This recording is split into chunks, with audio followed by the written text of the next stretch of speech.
Hello అండి, నమస్తే. నీ జీవితాన్ని నువ్వే మార్చుకో ఆడియో నవల 4వ భాగం ఇప్పుడు వినిపించబోతున్నాను.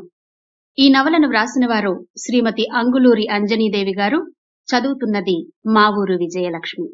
ఇక కథలోకి వెళదామా? ఉదయం 10 గంటలకు వర్ధన్ రావు గారింటికి వెళ్లారు శ్రీనాథ్, సునీల్, సుదీప్.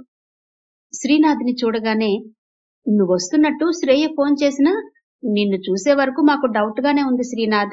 మీ ఆంటీ సుచేత అయితే అసలు నమ్మడమే లేదు అన్నాడు వర్ధన్ రావు. అంటూ ఉండగానే అక్కడికి వర్ధన్ రావు భార్య సహజ, కూతురు సుచేత వచ్చారు. నువ్వుండే బిజీలో ఇలా రావడం మాకు చాలా సంతోషంగా ఉంది శ్రీనాథ్. శ్రేయను పాపను కూడా తీసుకొచ్చుంటే బావుండేది అంది సహజ. నమస్తే అన్నయ్య అంటూ శ్రీనాథ్కి దగ్గరగా వెళ్ళింది సుచేత. శ్రీనాథ్ ఆత్మీయంగా చెయ్యి చాపి సుచేత భుజం తట్టాడు. సుచేత ఇక అంతటితో తన పని అయిపోయినట్టు చకచకా మెట్లెక్కి పైనున్న తన గదిలోకి వెళ్ళింది. నిలబడే ఉన్నారు, కూర్చోండి శ్రీనాథ్, మీరు కూడా కూర్చోండి అంటూ సునీల్, సుదీప్ల వైపు చాలా మర్యాదగా చూశాడు వర్ధన్ రావు. అందరూ కూర్చున్నారు. నేను వేరే పని మీద వచ్చాను పిన్ని, అందుకే శ్రేయను తీసుకురాలేదు అన్నాడు శ్రీనాథ్. అలాగా, మీరు మాట్లాడుకుంటూ ఉండండి, నేను కాఫీ పంపిస్తాను అంటూ లేచింది సహజ. వద్దు పిన్ని, నేను వెళ్ళాలి, కస్టమర్ నా కోసం బయట వెయిటింగ్ అంటూ నవ్వాడు శ్రీనాథ్. ఆమె కూడా నవ్వి వెళ్ళిపోయింది. నేను ఫోన్లో చెప్పింది వీరి గురించే బాబాయ్. పేరు సునీల్, నాకు బాగా కావలసిన వ్యక్తి. వీళ్ల మిసెస్ అమూల్య మన శ్రేయకు క్లోజ్ అండ్ బెస్ట్ ఫ్రెండ్ అంటూ సునీల్ని పరిచయం చేశాడు శ్రీనాథ్. వర్ధన్ రావు, నాకు అమూల్య తెలుసు శ్రీనాథ్, చిన్నప్పుడు మన శ్రేయ దగ్గరకు వస్తుండేది, అప్పుడు నేను తనని చూశాను అంటూ సునీల్ పక్కన ఉన్న సుదీప్ వైపు చూశాడు. ఈ అబ్బాయి ఎవరు అన్నట్టు. సునీల్ బావమర్ది బాబాయ్, పేరు సుదీప్, ఇక్కడే సాఫ్ట్వేర్ జాబ్ చేస్తున్నాడు, వీళ్లతోనే ఉంటున్నాడు అన్నాడు శ్రీనాథ్. అవునా అన్నాడు వర్ధన్ రావు. సునీల్ ఆతృతగా వర్ధన్ రావు వైపే చూస్తున్నాడు. ఓకే శ్రీనాథ్, నాకు కొత్తగా ఒక రెస్టారెంట్ దగ్గర ల్యాండ్స్కేపింగ్ వర్క్ నడుస్తోంది. ఆ వర్క్ పూర్తయ్యే వరకు సునీల్ అక్కడికొచ్చి వాచ్ చెయ్యొచ్చు. చూడు సునీల్, రేపొద్దున్న 10ంటికి నేను అక్కడే ఉంటాను. ఆ టైంకు నువ్వు అక్కడికి వస్తే మా వాళ్లకు నిన్ను పరిచయం చేస్తాను. నీకేమైనా డౌట్స్ ఉంటే కూడా వాళ్ళని అడిగి తెలుసుకోవచ్చు అన్నాడు వర్ధన్ రావు. సునీల్ వెంటనే, అలాగేనండి, రేపు 10ంటికి మీరు చెప్పిన రెస్టారెంట్ దగ్గరకు వస్తాము అన్నాడు. సరే బాబాయ్, ఇక మేం బయలుదేరతాం అంటూ లేచాడు శ్రీనాథ్. వర్ధన్ రావు కారు వరకు వెళ్లాడు. కారులో కూర్చున్నాక శ్రీనాథ్ డ్రైవ్ చేస్తూ, ఈ పరిచయం ఎలాంటి ఫలితాలకు దారితీస్తుందో తెలీదు, కానీ ఇది నేను శ్రేయ కోసమే చేశాను. ఇప్పుడు శ్రేయ సంతోషపడుతుంది, అది చాలు నాకు అనుకున్నాడు మనసులో. రెస్టారెంట్ దగ్గర వర్ధన్ రావు చేయిస్తున్న ల్యాండ్స్కేపింగ్ వర్క్ చాలా వేగంగా నడుస్తోంది. సునీల్, సుదీప్ రోజు ఆ వర్క్ దగ్గరకు వెళ్తున్నారు. సుదీప్ ఆఫీస్ ఆ రెస్టారెంట్ కి దగ్గరగా ఉండడంతో అనుకున్న దానికన్నా ఎక్కువ టైం అక్కడే ఉంటున్నాడు. అలా కొద్ది రోజులు గడిచాయి. సుదీప్ వాళ్ల బావగారి మీద చూపించే ప్రేమను చూస్తుంటే వర్ధన్ రావుకి అబ్బురంగా ఉంది. రిలేషన్ కి ఇంతగా ఇంపార్టెన్స్ ఇచ్చేవాళ్లు ఇప్పుడు కూడా ఉన్నారని సుదీప్ గురించి రోజు ఇంట్లో చెప్తున్నాడు వర్ధన్ రావు. సహజ విని ఊరుకోలేదు. సుదీప్ గురించి ఆలోచించసాగింది. సహజ సుదీప్ గురించి ఏం మాట్లాడిందో ఏమో, వెంటనే శ్రేయకు ఫోన్ చేశాడు వర్ధన్ రావు. ఇది మీ అత్తయ్య అభిప్రాయమే కాదమ్మా, నా కోరిక కూడా. నువ్వు ఎలా మాట్లాడతావో ఏమో, ముందు శ్రీనాథ్తో మాట్లాడు, తరువాత ఏం చెయ్యాలో ఆలోచిద్దాం అన్నాడు విషయం చెప్పి.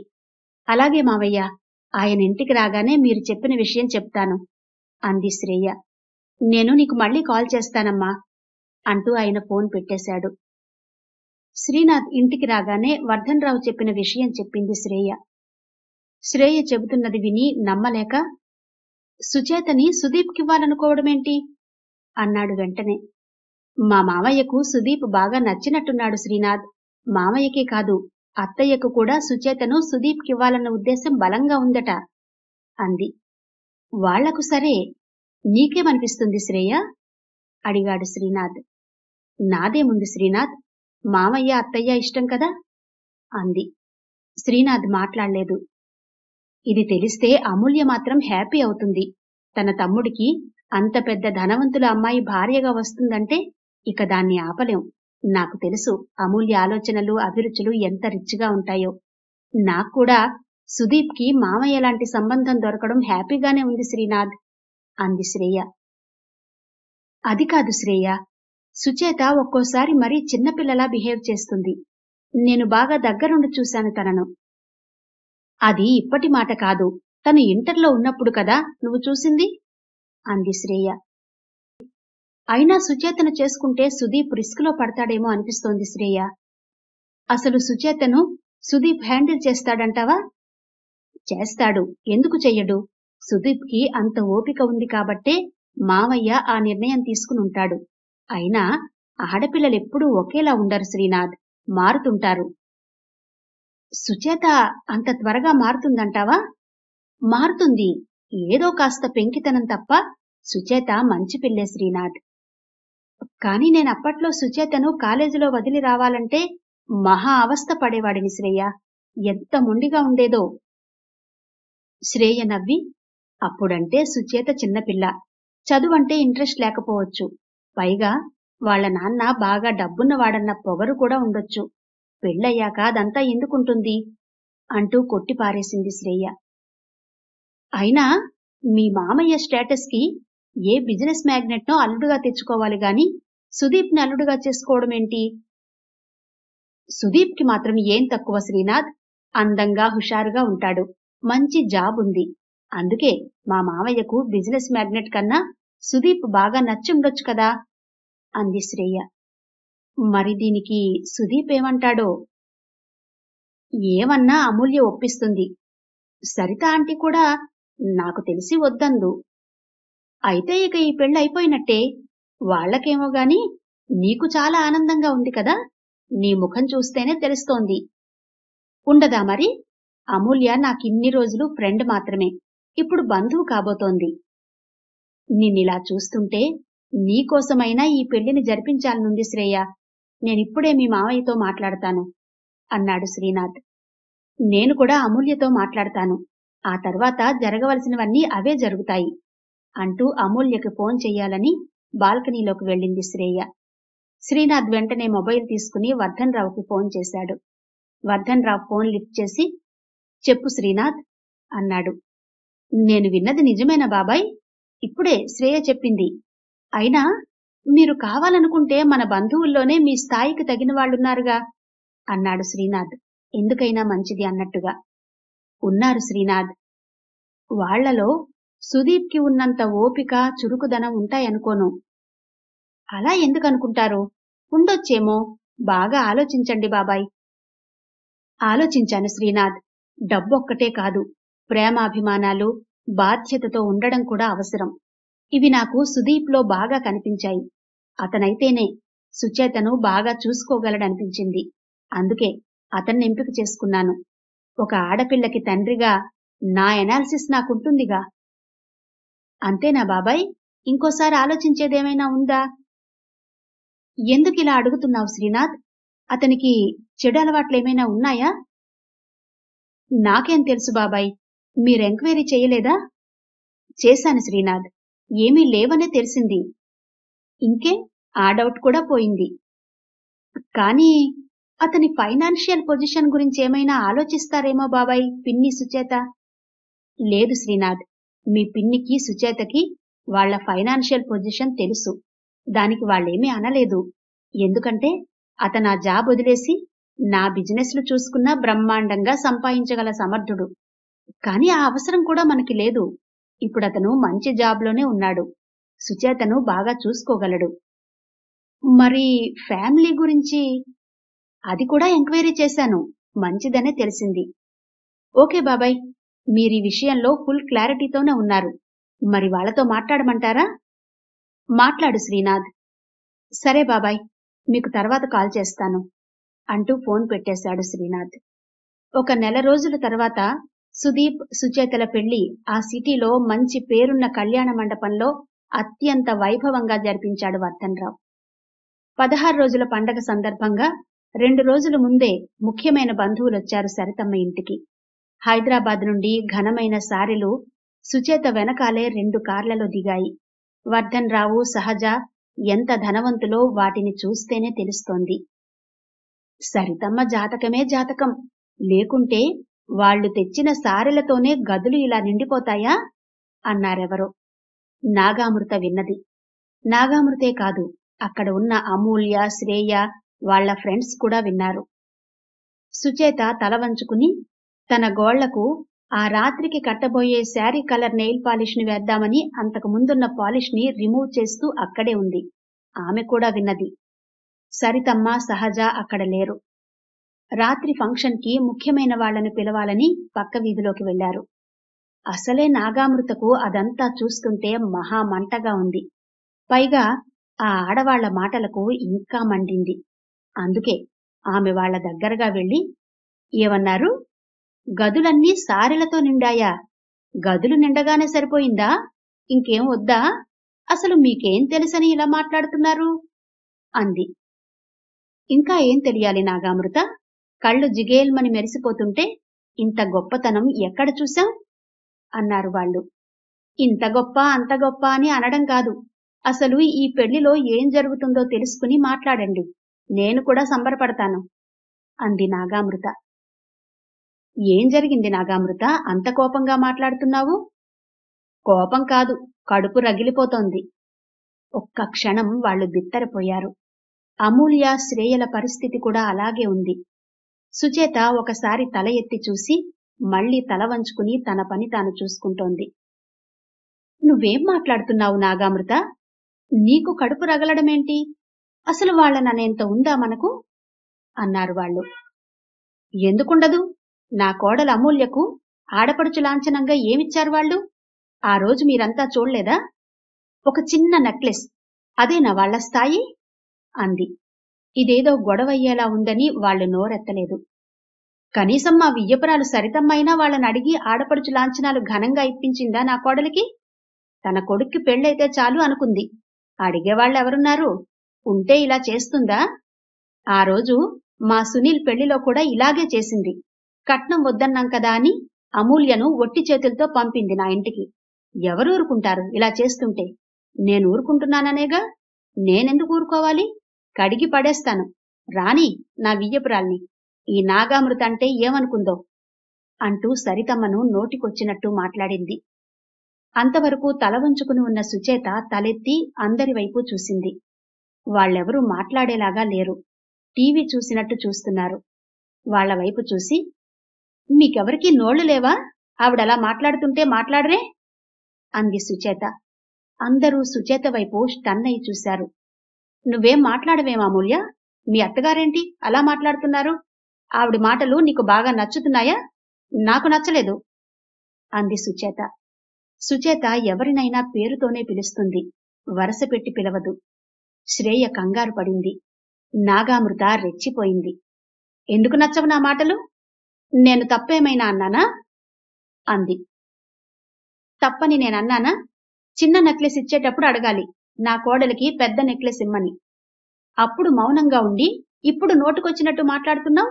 ఏ, మేము మనశ్శాంతిగా ఉండాలా వద్దా అంటూ తన 2 చేతులు నడుం మీద పెట్టుకుని నిలబడింది సుచేత. సుచేత అలా నిలబడింది అంటే ఇక ఆగకుండా మాట్లాడగలదని శ్రేయకు తెలీదు. అందుకే సుచేతను ఆపలేకపోతోంది శ్రేయ. అలా నిలబడ్డావు దేనికి? యుద్ధానికొస్తున్నట్టు? అసలు నువ్వు పెళ్లి కూతురిలా లేవు. 10 సంవత్సరాల ముందు పెళ్ళైన దానిలా ఉన్నావు. ఏంటా గొంతు? ఏంటా మాటలు అంది నాగామృత. ఏ, నీకు లేదా గొంతు? నాకే ఉందా? నువ్వు మా సారెలు చూసి మా అత్తగారిని నోటికొచ్చినట్టు మాట్లాడుతుంటే నేనిక్కడ పెళ్లి కూతురిలా తల వంచుకోవాలా? అసలు ఆవిడెందుకు అంటున్నావు నువ్వు? అడిగేవాళ్లు లేరనా? అవాక్కయింది నాగామృత. అయినా మా స్థాయి గురించి నీకెందుకు? మాకు స్థాయి ఉందని మొత్తం మీకే ఇచ్చేయాలా? అయినా ఏదైనా ఉంటే అప్పుడే అడగాలి. ఇలా చిల్లర చిల్లరగా అడగొద్దు. మేమేమీ ఆడపడుచు లాంఛనాలు ఇవ్వమని అనలేదే. ఇంకా ఎక్కువ కావాలనుకున్నప్పుడు అడిగే పద్ధతి ఇది కాదు. మధ్యలో మా అత్తగారినెందుకు అనడం? ఆవిడంటే అంత చులకనా మీకు అంది సుచేత పొడవైన తన చేతుల్ని చాకుల్లా తిప్పుతూ. ఊపిరాడలేదు నాగామృతకి. అటూ ఇటూ చూసింది. అందరూ ఇటే చూస్తున్నారు. నాగామృత కోపంగా వెళ్లి అమూల్య చెయ్యి పట్టుకుంది. అమూల్య ఉలిక్కిపడి, ఏంటత్తయ్యా అంది. రా వెళదాం అంది నాగామృత. అయ్యో ఆగండత్తయ్యా, మా అమ్మను రాని చెప్పి వెళ్దాం అంది అమూల్య. చెప్పి వెళ్ళడానికి మనమేమీ సరసంగా వెళ్లడం లేదు. మీ ఆయన్ను కూడా పిలువు. ఏడి మీ మావయ్య ఎక్కడున్నారు అంటూ ముగ్గుర్ని వెంటేసుకుని వెళ్లి కారులో కూర్చుంది. సుదీప్ ఎంత ఆపినా ఆగలేదు. కారు కదిలింది. ఎంత పని చేశావు సుచేత. అత్తయ్యొచ్చాక ఏం చెప్తావ్? పెద్దవాళ్లతో అలా మాట్లాడొచ్చా? వాళ్ళు చూడు ఎలా వెళ్ళిపోయారో. ఎంత చెప్పినా ఆగారా? ఎందుకలా మాట్లాడావు అంది శ్రేయ. మాట్లాడేటప్పుడు చెయ్యపట్టి లాగకపోతే నోరు ముయ్యొచ్చుగా నువ్వు. అయినా నేనేమీ అనవసరంగా మాట్లాడలేదులే. అమ్మకు నేను చెప్పుకుంటా అంది సుచేత. అప్పుడే సహజ, సరితమ్మ వచ్చారు. జరిగింది తెలిసి తెల్లబోయారు సహజ, సరితమ్మ. సహజ సుచేతను తినేసేలా చూసింది. అమ్మా, నువ్వలా కోపంగా చూడకు. ఆవిడ మా అత్తగారినంటుంటే నేను ఊరుకోలేక మాట్లాడాను. ఇందులో నేను అతిగా మాట్లాడిందేమీ లేదు అంది సుచేత. వెంటనే సుచేత చెయ్యి పట్టుకుని పక్కకు లాక్కెళ్ళింది సహజ. ఏంటి ఇలా చేశావు? పెళ్లికి ముందు నుండి నీకెంత చెప్పాను కంట్రోల్లో ఉండమని. ఇప్పుడు చూడు ఎలా జరిగిందో అంది సహజ. ఇప్పుడేం జరిగిందని ఎందుకంత భయపడతావు? ఎందుకంటే వెళ్ళింది ఎవరో కాదు, సుదీప్ వాళ్ళ అక్క, బావగారు, నాగామృత, సునీల్ వాళ్ళ అమ్మగారు, అమూల్య స్వయాన నీ ఆడబడుచు. అయితే ఇంతగా భయపడాలా? ఏం కాదు, భయపడకు. టాబ్లెట్ వేసుకోవడం మర్చిపోయావా ఇలా మాట్లాడుతున్నావు అంటూ ఇంకా భయంగా చూసింది సహజ. తల కొట్టుకుంది సుచేత. నీతో ఇదే పెద్ద గోల. నేను 4 మాటలు మాట్లాడితే చాలు టాబ్లెట్ వేసుకున్నావా అంటావు. మింగలేక చచ్చిపోతున్నా. అయినా నేనేం తప్పు మాట్లాడలేదులే. శ్రేయ ఉందిగా, అడుగు చెప్తుంది అని సుచేత అంటుంటే ఎవరో వచ్చి సహజను తీసుకెళ్లారు. నాగామృత గురించి, సుచేత గురించి ఎవరేం చెప్పినా సరితమ్మ మాట్లాడలేదు. ఆ తరువాత ఎవరికి వాళ్లు మౌనంగా ఉండిపోయారు. కొత్త దంపతులను అలంకరించే కార్యక్రమంలో పడిపోయారు. శ్రేయకు మాత్రం అమూల్య వెళ్లిపోవడం బాధగా ఉంది. ఆ రాత్రికి తన బాధను శ్రీనాథ్తో పంచుకుంది శ్రేయ. సుదీప్ పెళ్లయ్యాక వర్ధన్ ఇంట్లో ఉంటున్నాడు. అతన్ని ఆ ఇంట్లో అందరూ అభిమానంగా చూస్తున్నారు. పనివాళ్లు కూడా చిన్నసారని సంబోధిస్తూ గౌరవంగా ఉంటున్నారు. సుదీప్ బాగా గుర్తొస్తున్నాడు సునీల్. మాట్లాడదామంటే ఆఫీసులో ఉంటాడు. ఇంట్లో ఉన్నప్పుడు కాల్ చేస్తే లిఫ్ట్ చేయడం లేదు అంది అమూల్య. నా పరిస్థితి కూడా అలాగే ఉంది అమూల్య. పెళ్లయ్యాక సుదీప్తో మాట్లాడడమే కుదరడం లేదు. ఇంటికెళ్లి కలుద్దామంటే మొహమాటం అడ్డొస్తుంది. ఈ ల్యాండ్స్కేపింగ్ వర్క్ నేను నేర్చుకుని కూడా సింగిల్గా చెయ్యలేకపోతున్నాను. పెద్ద ఆర్డర్స్ అయితేనే డబ్బు బాగా వస్తుంది. ఈ చిన్న చిన్న హౌస్ల దగ్గర ఎన్ని రోజులు చెయ్యాలి? రోజుల తరబడి పని చేయడం, వర్కర్స్ని మెయింటైన్ చేయడం తప్ప ఇంకేమీ కనిపించడం లేదు. సరేలేండి, ఇవి కూడా లేకుంటే ఊహించుకోలేను నిన్ను. చెయ్యగలిగినంత వరకే చెయ్యండి. కొద్ది రోజులకి పెద్దవి కూడా చేయగలుగుతారు. తమ్ముడు ఇంతకు ముందులా మీ వెంట రావాలంటే రాగలడా?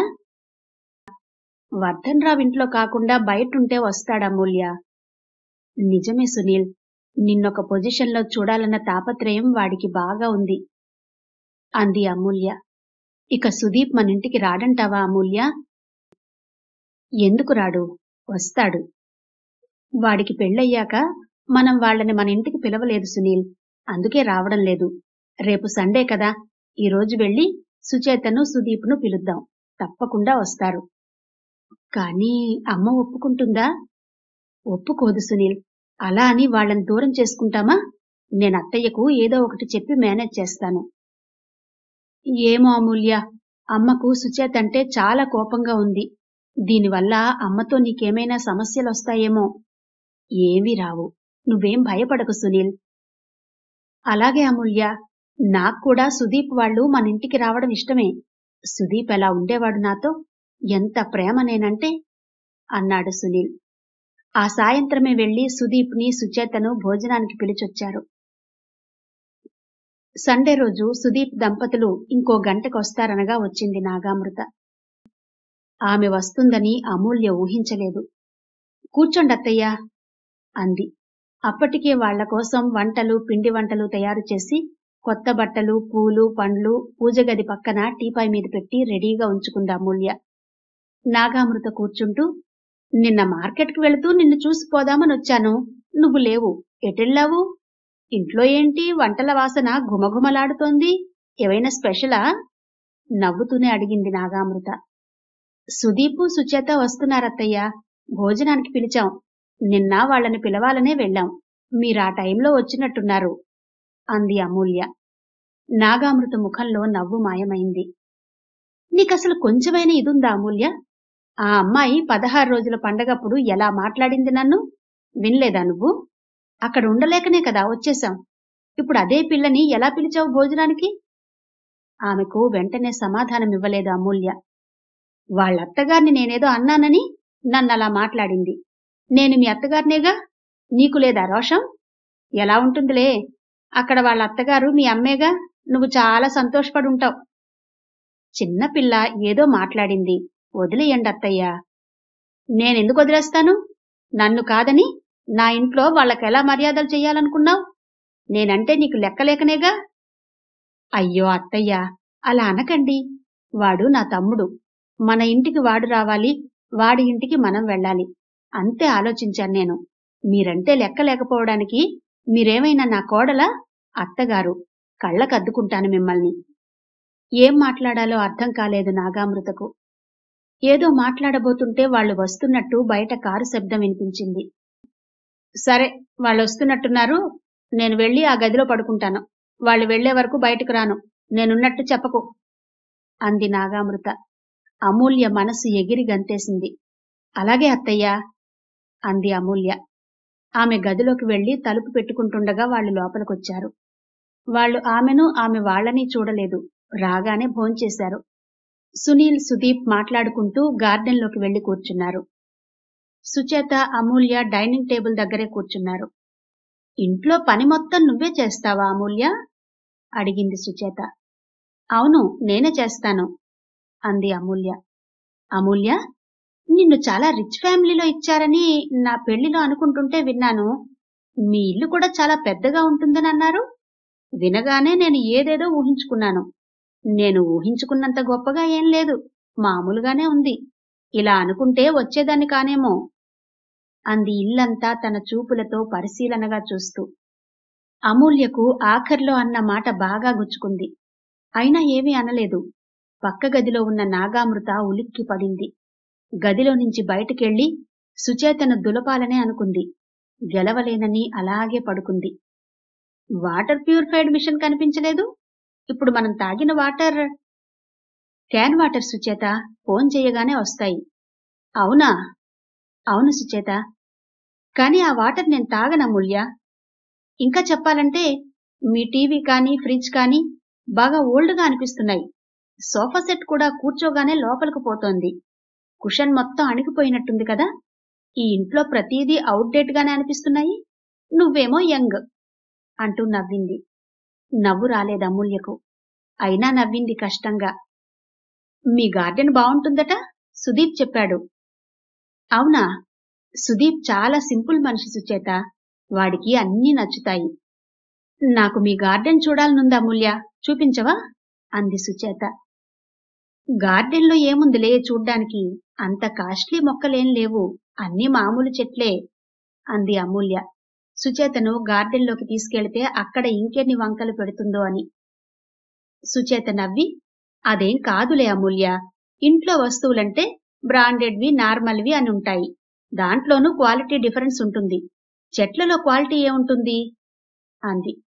సరే రా చూద్దాం అంటూ సుచేతను గార్డెన్లోకి తీసుకెళ్ళింది అమూల్య. గార్డెన్ చూశాక సుదీప్ దగ్గరకు వెళ్లి, ఇక వెళదాం అంది సుచేత. అలాగే అంటూ లేచాడు సుదీప్. వాళ్లను లోపలికి తీసుకెళ్లి బొట్టు పెట్టి బట్టలు పెట్టింది అమూల్య. వాళ్లు వెళ్లిపోయారు. కారు వెళ్లిన శబ్దం విని బయటకొచ్చింది నాగామృత. రండత్తయ్య, మనం భోంచేద్దాం అంది అమూల్య. నీ మరదలు మాట్లాడిన మాటలకి కడుపు బాగానే నిండిందిలే అమూల్య. అత్తయ్య, మీరు గదిలో ఉన్నారు? ఎలా విన్నారు? ఆ అనవరేమైనా చిన్నదా? కంచు కదా, ఎక్కడైనా వినబడుతుంది. అయినా కొంచెమన్నా తెలివుండే మాట్లాడిందా అంది కోపంగా. ఇప్పుడు నోరెత్తకపోవడమే మంచిదని మౌనంగా ఉంది అమూల్య. కొద్దిగా కూలయింది నాగామృత. అయినా పొగరు కాకుంటే నా ఇంటికొచ్చి నా ఇంటిని నా ఇంట్లో ఉండే సామాన్లని అంటుందా? ఎంత ధైర్యం? అంది. చిన్నపిల్లలేండి అత్తయ్య, ఏం తెలుసని తనకి? తెలిస్తే అలా మాట్లాడుతుందా? మీరిలా వచ్చి కూర్చోండత్తయ్యా అంటూ ఆమెను తీసుకెళ్లి డైనింగ్ టేబుల్ దగ్గర కూర్చోబెట్టింది. వెనకేసుకొస్తున్నావా మరదల్ని? అంది నాగామృత. అమూల్య మాట్లాడలేదు. నీకు మరీ అంత చిన్నపిల్లలా ఉందా ఆ పిల్ల? ఎందుకలా సమర్థించుకుంటావ్? నీకన్నా గట్టిగా 5 ఏళ్లు కూడా చిన్న ఉండదు. అయినా మనల్ననడానికి తనెవరు? కొంచెమైనా ఉండాలి అంటూ తనకు తనే వడ్డించుకుని తింటూ కూర్చుంది నాగామృత. నాగామృత ఒకవైపు బాధపడుతూ ఇంకోవైపు అమూల్యను తిడుతూనే ఉంది. అమూల్య మనసంతా కకావికలమైంది. అత్తగారిని ఒక్క మాట కూడా అనలేదు. ఇందులో అత్తగారి తప్పేమీ లేదు. ఆ రాత్రికి నిద్ర పట్టలేదు. శ్రేయకు ఫోన్ చేసి జరిగింది చెప్పింది అమూల్య. ఇందులో నా తప్పే ఎక్కువ ఉంది శ్రేయ. ఏముంది నీ తప్పు? అంది శ్రేయ. మా అత్తగారు ఒప్పుకోరని సునీల్ చెబుతున్నా వినలేదు. నా తమ్ముడు అంటూ అంత దూరం వెళ్లి వాళ్ళనింటికి పిలిచాను. పిలిచి బాగా అనిపించుకున్నట్లయింది సుచేతతో అంది అమూల్య. అసలు సుచేత అలా ఎందుకు మాట్లాడిందో నాకర్థం కావడం లేదు అమూల్య. కొంచెమైనా కామన్ సెన్స్ లేదా తనకి? అసలేమనుకుంటుంది? నోటికి ఎలా వస్తే అలా మాట్లాడేయడమేనా? ఏమో శ్రేయ, వాళ్ళు వెళ్ళాక మా అత్తగారేమైనా ఊరుకుందా? ఎన్ని తిట్లు తిట్టింది. ఇంకెప్పుడు ఇలా అనే అవకాశం ఎవ్వరికీ ఇవ్వను శ్రేయ. బుద్ధొచ్చింది. అసలు సుదీప్ ఫోన్ లిఫ్ట్ చేయనప్పుడే నేను వాడిని వదిలేసి ఉండాల్సింది. తప్పు చేశాను. చచా, అలా ఆలోచించక అమూల్య. ఎంతైనా సుదీప్ నీ తమ్ముడు అంది శ్రేయ. అయినా సరే నాకు చాలా ఇన్సల్ట్ గా ఉంది శ్రేయ. బాగా హర్ట్ అయ్యాను. నాకర్థమైంది అమూల్య. నేనిప్పుడే ఫోన్ చేసి ఈ విషయం అత్తయ్యతో చెప్తాను. ఎవరితో ఎలా మాట్లాడాలో, మనుషులకి విలువ ఇచ్చి మాట్లాడడం అంటే ఏంటో నేర్చుకుంటుంది.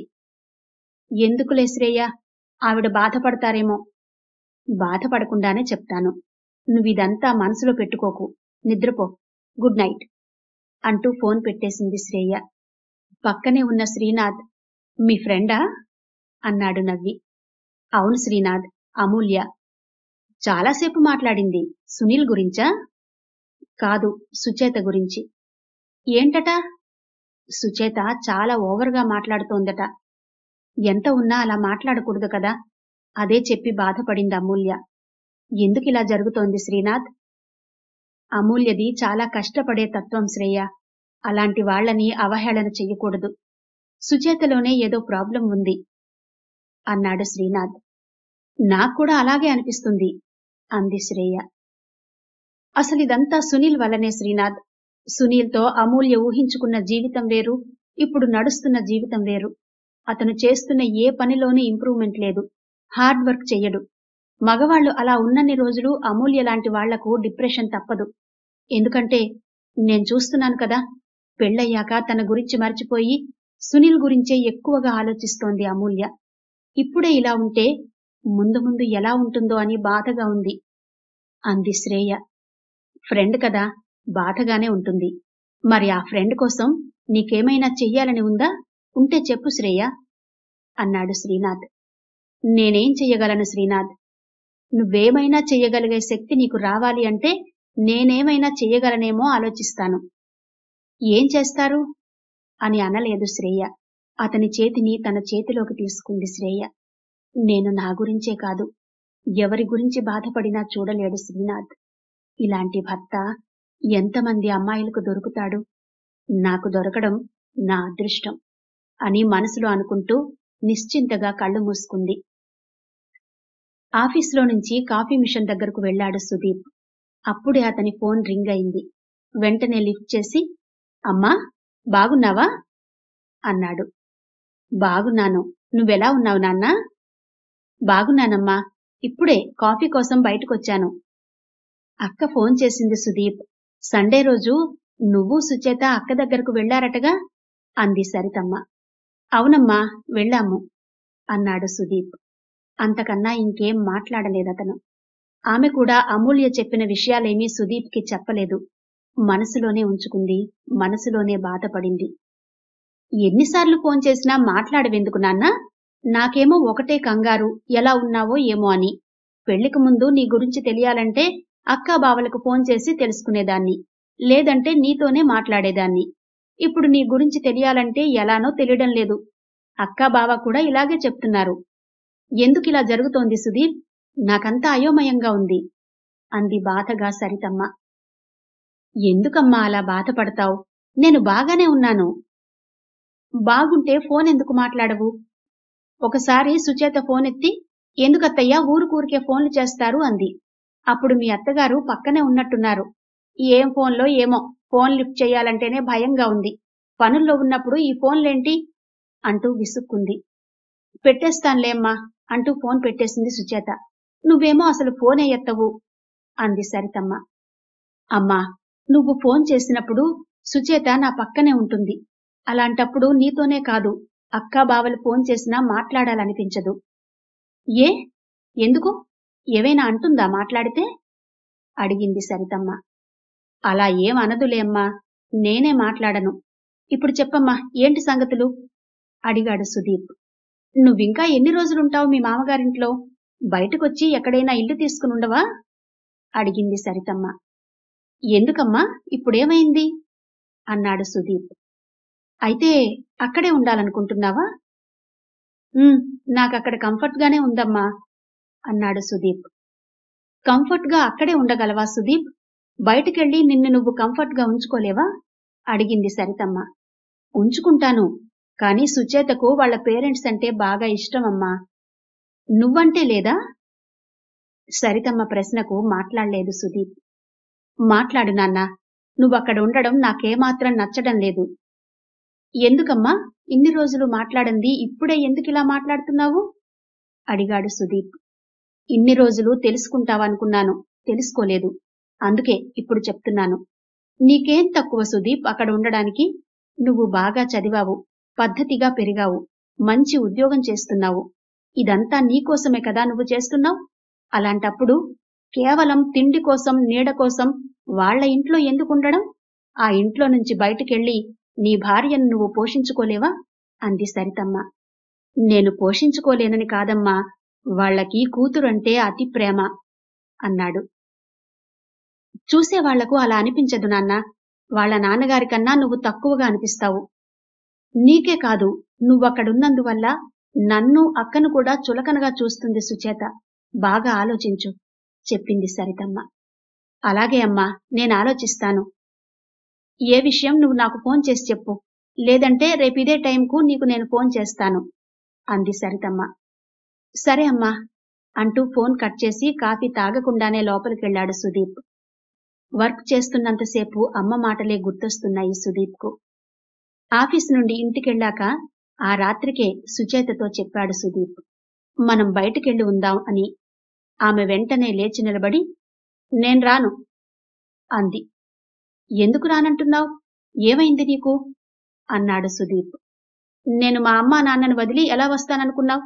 అసలది జరిగే పనే కాదు. నన్ను బలవంతంగా తీసుకెళ్తే మళ్ళీ ఇక్కడికే వస్తాను. ఇక్కడేముంది? ఇక్కడే ఉంటాను, ఇక్కడికే వస్తాను అంటావు. ఎప్పటికైనా ఇది మన ఇల్లు కాదు, మీ నాన్నగారిల్లు. ఇక్కడ ఉండడంలో నాకు తృప్తి లేదు అన్నాడు సుదీప్. ఇవి మీ మాటలు కావు, మీ అమ్మ అక్క నేర్పారు. అందుకే నేను వాళ్లతో మాట్లాడొద్దంటాను, ఫోన్లు కూడా చెయ్యొద్దంటాను. ఎప్పుడో నాకు తెలియకుండా మాట్లాడుంటావు, అందుకే ఇలా మాట్లాడుతున్నావు అంటూ గదిలో నుంచి అమ్మా నాన్నల దగ్గరకు పరిగెత్తింది. సుదీప్ కూడా ఆమె వెనకాలే వెళ్లాడు.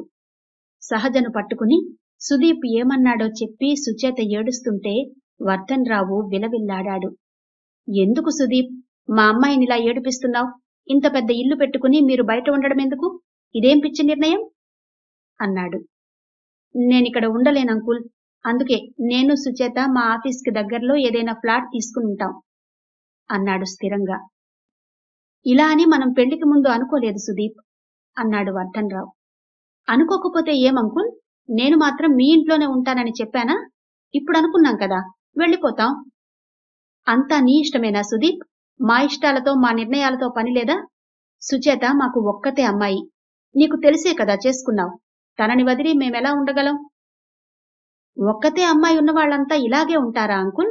వదిలి ఉండరా అన్నాడు సుదీప్.